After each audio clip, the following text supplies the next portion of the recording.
Bom dia, boa tarde, boa noite. Está começando mais um Receitas para Ser Feliz.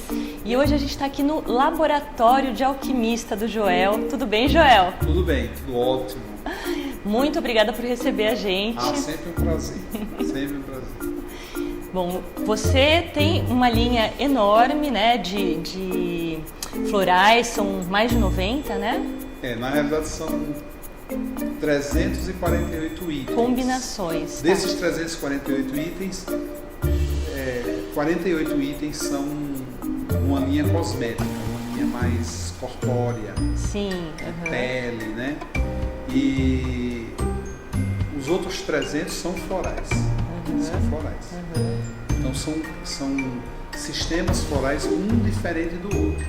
O primeiro sistema são 99 flores. 99 Só que flores, esse tá. sistema deu origem a outros sistemas, né? Porque eles foram aperfeiçoados e deram origem a outros sistemas florais, que são florais alquímicos, florais dos elementos, florais astrológicos, florais de carbono, que eu chamo de vitriol, toros, alguns que se chamam tártaros, alguns que se chamam as 3 substâncias da alquimia.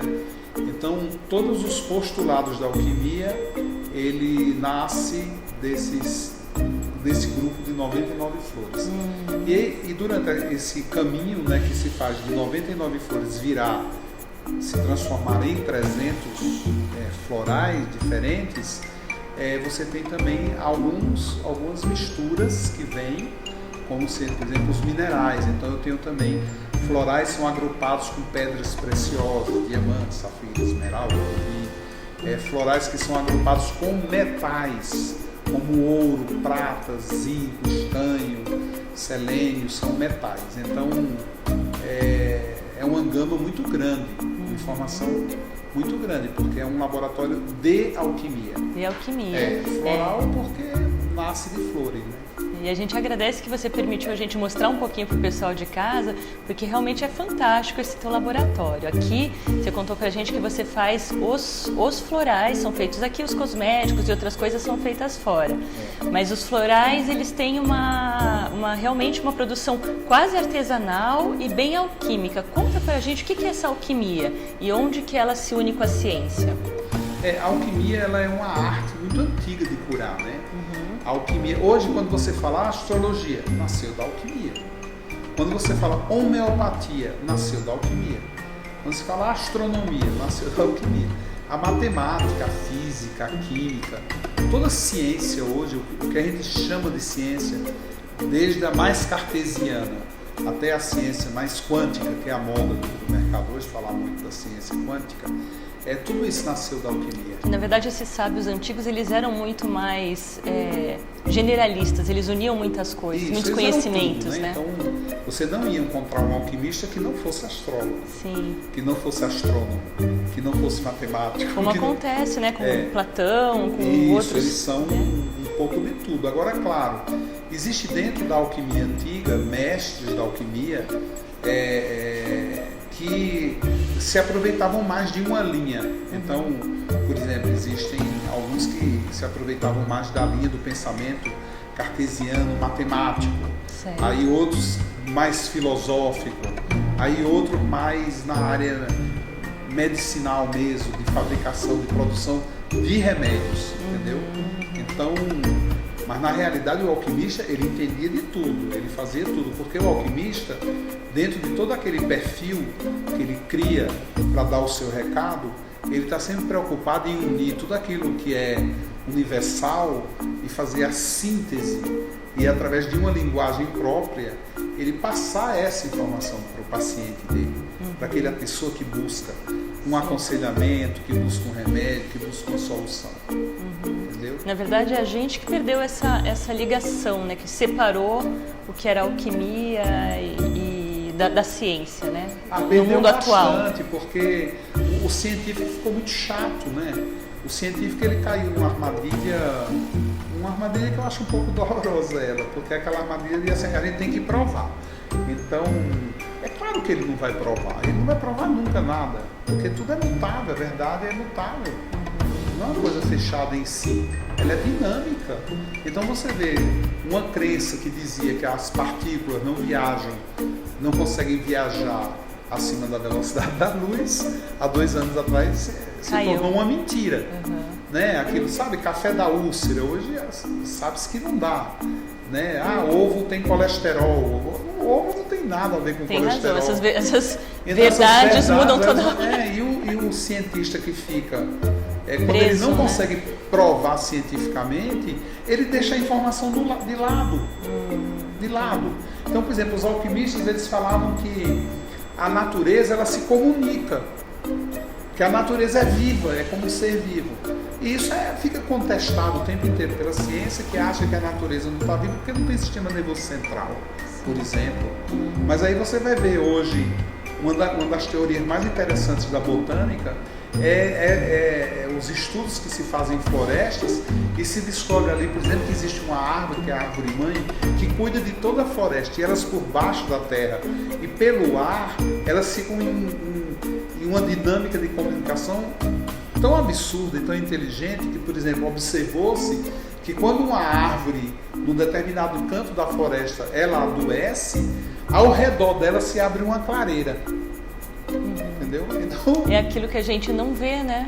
Isso, dá até para ver, é só você ir lá e ficar observando, mas sim, até isso a ciência perdeu o interesse, né, de observar a vida como ela é. Foi-se muito para a matéria e se esqueceu daquilo que anima a matéria. A matéria é animada, a matéria em si é inerte, ela não se mexe. Existe alguma coisa por trás da materialidade que faz com que ela exista, com que ela funcione. E o que é isso? Aí é dessa força que a ciência foge.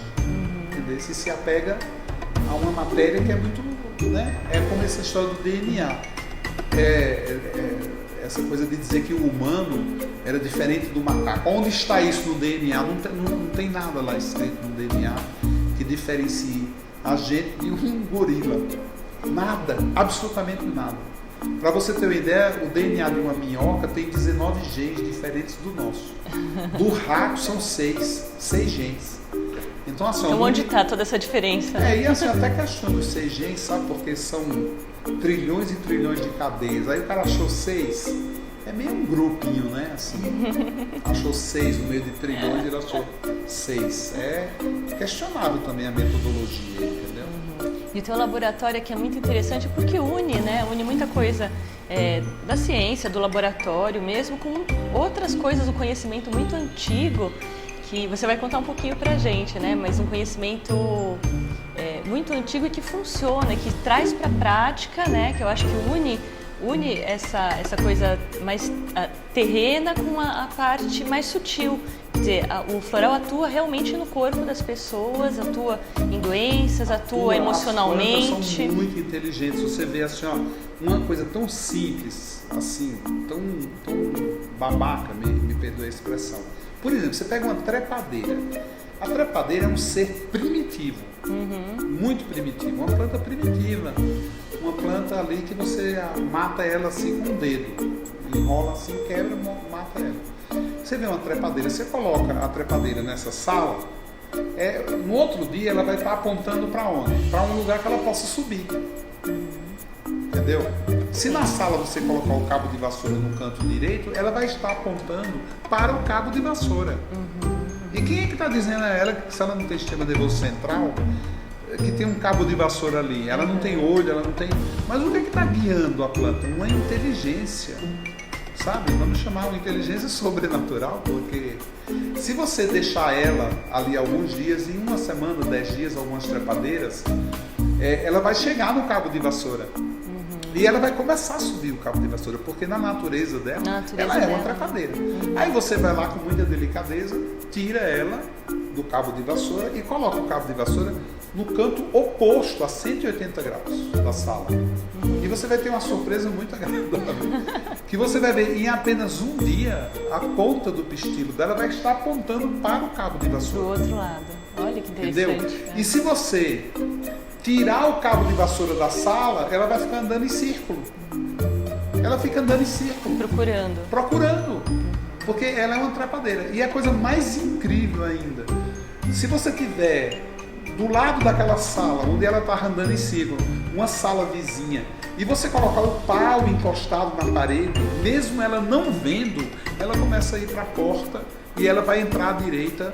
Nossa, procurando o cabo de vassoura. Então, isto é sobrenatural? Não, isso é natural. Isso não tem nada de sobrenatural. Porque ela segue um instinto, ela não tem um instinto como a gente, um sistema complexo, nervoso central e periférico, não. Mas ela tem uma inteligência espiritual, essencial, de caráter essencial. Na essência dela está escrito aquilo. Você precisa de um pedaço de pau para subir. Entendeu? Eu achei interessante que você contou também para mim um pouquinho antes da entrevista que as flores precisam estar as plantas precisam estar num ambiente onde elas se sentem confortáveis e só aí que elas vão florir. Então uma planta que não está florindo, confortável, né? Veja bem, é muito mais do que o conforto. A planta, o que é que ela vai fazendo? Ela tem duas grandes etapas, a planta. Para a alquimia existe muito essa relação. A química só acontece na presença dos elementos. É o que a gente aprende no segundo grau. Primeira vez que eu entrei no laboratório, eu queria fazer uma experiência, né, que eu já achei que tinha a ver comigo.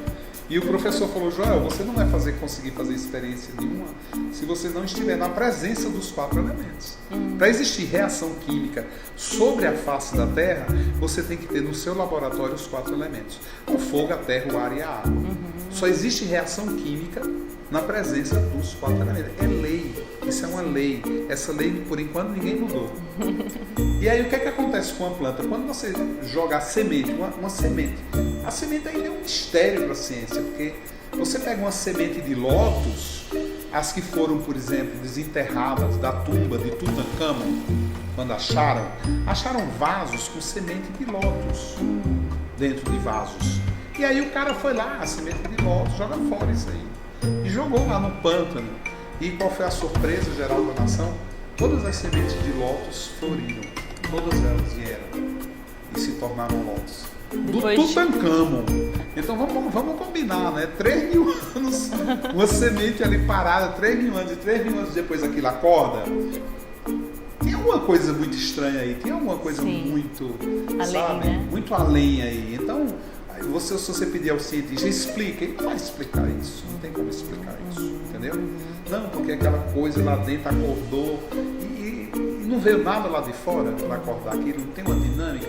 E o que acordou aquilo? Acordou aquilo, o elemento água, o lodo do pântano. E aí o que essa planta foi fazer? Foi procurar ar, ela precisa respirar de oxigênio para fazer as suas funções melhorarem ainda mais. E depois ela precisa de luz, num ambiente iluminado, solar, porque é o último elemento que ela conquista. Então, num primeiro momento, a planta conquista a terra, depois a gente agoa a água, depois ela respira na superfície ar, e depois ela sintetiza, inclusive fazendo um milagre. Para a ciência é um milagre ainda. A fotossíntese. Ela consegue transformar a luz, o espectro solar, ela consegue transformar em clorofila. Em alimento. Ela consegue transformar em alimento para ela. então assim, ó, vamos combinar, né?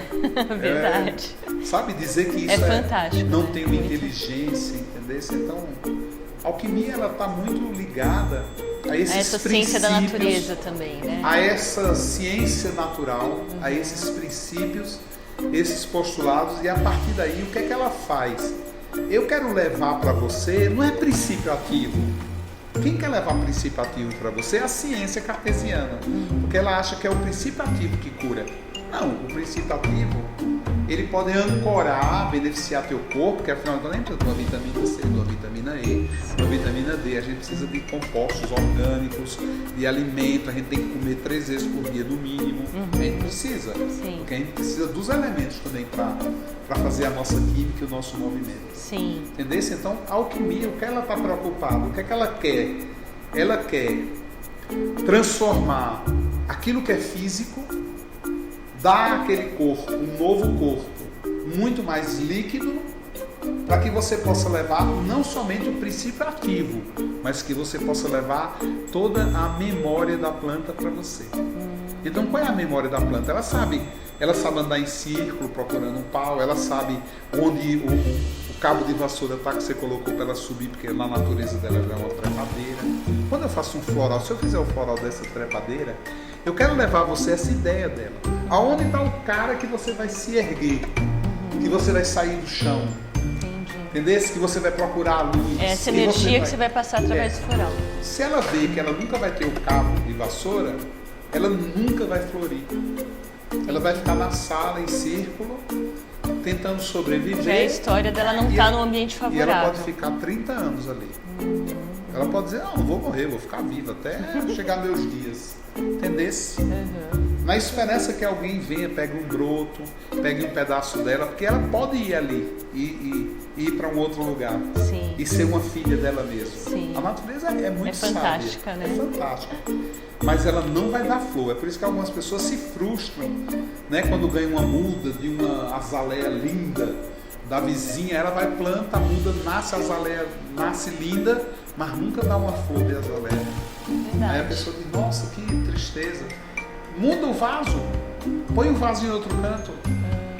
E aí você pondo em outro canto, você vai ver que pode ser que ela reaja. Era o que estava faltando para ela, né? Está faltando luz, está faltando umidade, está faltando terra, está faltando, sabe? Água, agoa mais, ela quer mais água. Esse ambiente é seco. Aí a planta vai assim. Então quando eu te dou um floral, eu quero te dar essa inteligência. Essa inteligência da natureza mesmo. E é da sobrevivência. É da sabedoria da sobrevivência.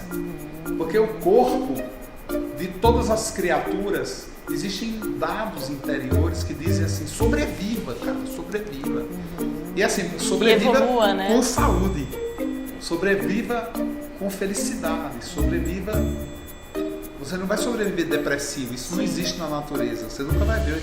Não é para isso que ninguém foi criado. O macaco que você vai ver em depressão está no zoológico. Sim, mas você tá nunca fora. vai ver na natureza um macaco depressivo. Nossa, muito... Você não vai ver nunca um bicho doente. Ele pode estar velho, mas não doente. É muito interessante isso, né? Essa observação da natureza mesmo. Isso, a gente tem que... O alquimista o tempo inteiro tem que estar olhando para a natureza. O alquimista que não conhece a natureza e seus movimentos, ele não é um bom alquimista. E aí entram os ciclos dos planetas também, né? Nessa natureza que você está falando, você consegue abranger de uma forma muito mais ampla. Sim, os seus florais. A questão astrológica, né, astronômica, ela é fundamental no conhecimento alquímico. A natureza, conhecer a natureza é fundamental. Eu estava em Minas aí o mês passado, e aí tava um dia lindo, assim como foi hoje, um céu sem nuvem, lindo, eu estava todo empolgado. E eu encontrei lá o brejeiro lá no meio, puxando o jumento, e eu estava para puxar assunto, né, da beira de uma estrada. Eu falei, nossa, o dia tá lindo. Ele disse, mas vai ficar feio. Eu disse, nossa, que mineiro mais pessimista. Né? Mineiro como pessimista. assim? Aí eu falei, hoje eu quero caminhar, esse sol maravilhoso. Não, mas caminho e volto logo para casa, porque vai chover e aqui dá muita trovoada. Perigoso, cai muito raio. Né? E aí como eu ele digo, sabia? não sei, eu não conheço. Mas eu fiquei olhando assim, esse mineiro, ele tá muito doido, esse cara, não é normal isso. E eu continuei. Olha, foi questão de minutos. Veio assim uma nuvem negra, com raios, trovoadas. Eu fiquei apavorado, saí com minhas filhas, entrei lá na casa de um povo que eu nem conhecia. Mas o universo era uma sabedoria popular dele, né? Ele conhece, né? O universo é perfeito, né? Porque eu estava na casa dele. Eu entrei na casa dele. Aí ele foi saindo assim, aí olhou para mim e disse, tá vendo? Eu falei que ia chover. Aí eu fiquei muito curioso, entendeu? Eu fiquei muito curioso, mas por que o senhor sabia que ia chover? Ele está vendo aquele matinho ali, observação da natureza. Tá vendo a flor? Aquela flor ali parecia um hibiscus, a flor. Sim. Ela é para cima. E como é que você tá vendo ela? Aí eu olhei assim e falei, tá parecendo uma saia, né? Ela tá para baixo. Eu disse, então, quando ela tá para baixo assim, é porque vai cair um temporal. E ela sabe. E ela sabe, é por Ela isso não que ela quer- aponta não quer se encher de Isso, porque senão a chuva destrói ela. Destrói ela. Entendeu? Olha que interessante. Então o que é que ela faz? Naquele dia todas as flores apontam para baixo. Nossa, muito legal. Então você vai ver isso nos bichos, né? Por exemplo, na conversa, um sobrinho dele morreu de picada de cascavel. Estava com um jumentinho, o jumentinho que ele vinha puxando. O sobrinho dele estava com aquele jumentinho. E aí o jumento empacou, isso ele me contando, né? O jumento empacou. E aí o menino ficou puxando, judiando o jumento e pegou a veloz, levantou o rabo do jumento, partiu a veloz, colocou lá no ânus do jumento. E o jumento mesmo assim... Nada. Não foi. Ele largou o jumento e foi. E 3 quilômetros depois, ele passando no arbusto, a cascavel picou ele e a picada no rosto, né, no pescoço, mata muito rapidamente, né? Então não deu tempo de socorrer. Ele perdeu esse sobrinho com 13 anos. Por quê? Porque o sobrinho contrariou quem? A sabedoria do jumento. Que a gente chama de jumento uma pessoa burra, né? Não é isso? Então isso é uma ofensa, né? Quando você chama uma pessoa de jumento, de burra, quando ela é limitada, assim, vamos dizer, de alguma maneira sobre o seu olhar, o seu julgamento, e colocar o nome deste animal tão inteligente, né? Esse animal tão sábio, que ele sabia que existia uma cascavel a 3 quilômetros. Eles conseguem prever perigos a 8, a 20 quilômetros. Então quando o burro empaca, dê um beijo na boca dele.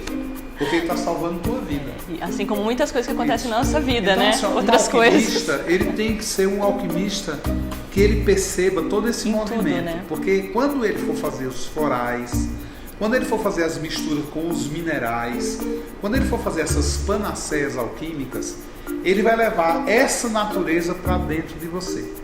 E na natureza só existe uma coisa. A natureza ela não é doente. Quem adoece a natureza somos nós. E a natureza, mesmo doente como ela está, mesmo atacada como ela é, mesmo assim, de maneira grotesca, que o ser humano, de alguma maneira, não quero generalizar, mas uma grande parte é destruidor em relação à natureza, mesmo assim a natureza se reconstrói. Incrível, né? Ontem eu estava passando aqui no viaduto do centro de Cotia e eu estava lembrando quando eles fizeram aquele viaduto há 20 anos atrás.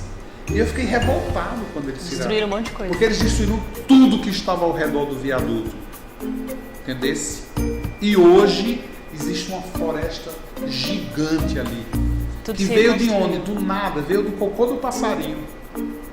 Então a natureza ela tem um alto poder de renovação, de regeneração. Então quando eu te digo só toma um floral meu, eu já estou te dando isso. Não interessa para que ele serve. Entendeu? Mas ele tem um alto poder de renovação e de regeneração. Sim.